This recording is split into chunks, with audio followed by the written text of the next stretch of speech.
universally condemned. Genital mutilation has been condemned by the WHO, the United Nations Children's Fund, the United Nations Population Fund. According to the WHO, genital mutilation is recognized internationally as a violation of human rights. Genital mutilation is considered particularly egregious because, as the WHO notes, it is nearly always carried out on minors and is a violation of the rights of children. Most genital mutilation is not typically performed by force, but as WHO notes, that by social convention, social norm, the social pressure to conform, to do what others do and have been doing, as well as the need to be accepted socially and the fear of being rejected by the community. American culture is now normalizing the idea that minors can be given hormones to prevent their biological development of their secondary sexual characteristics. Dr. Levine, you have supported both allowing minors to be given hormone blockers to prevent them from going through puberty, as well as surgical destruction of a minor's genitalia. Like surgical mutilation, hormonal interruption of puberty can permanently alter and prevent secondary sexual characteristics. The American College of Pediatricians reports that 80 to 95% of prepubertal children with gender dysphoria will experience resolution by late adolescence if not exposed to medical intervention and social affirmation. Dr. Levine, do you believe that minors are capable of making such a life-changing decision as changing one's sex? Well, Senator, thank you for your interest in this question.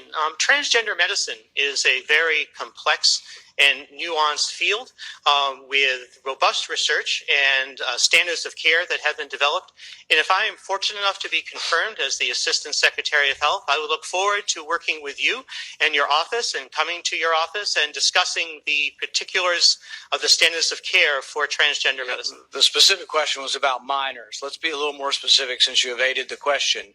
Do you support the government intervening to override the parent's consent to give a child puberty blockers, cross-sex hormones, and or amputation surgery of breasts and genitalia?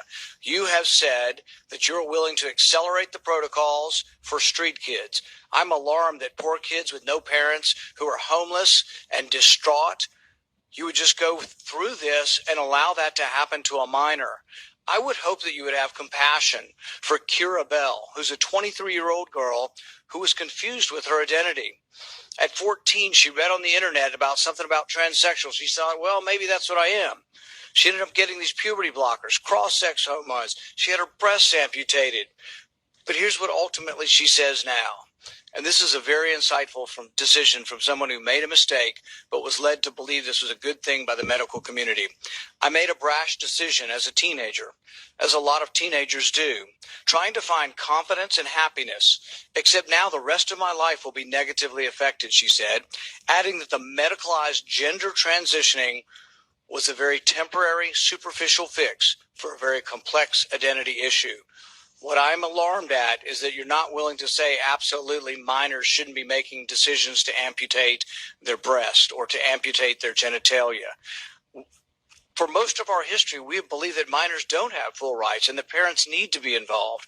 So I'm alarmed that you won't say with certainty that minors should not have the ability to make the decision to take hormones that will affect them for the rest of their life.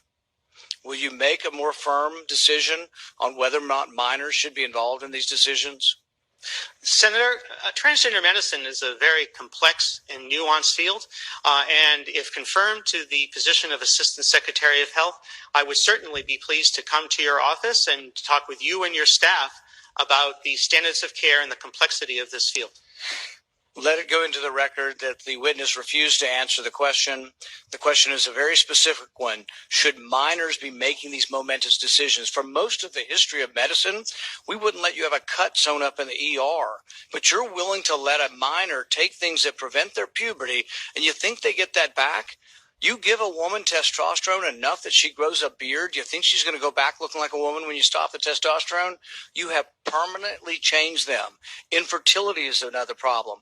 None of these drugs have been approved for this. They're all being used off-label. I find it ironic that the left that went nuts over hydroxychloroquine being used possibly for COVID are not alarmed that these hormones are being used off-label. There's no long-term studies. We don't know what happens to them. We do know that there are dozens and dozens of people have been through this who regret that this happened and a permanent change happened to them. And, you know, if you've ever been around children, 14-year-olds can't make this decision. In the gender dysphoria clinic in England, 10% of the kids are between the ages of 3 and 10. We should be outraged that someone's talking to a 3-year-old about changing their sex. I can't vote for you if you can't. Thank you so much, Senator Paul. Senator Levine, thank you for answering the question.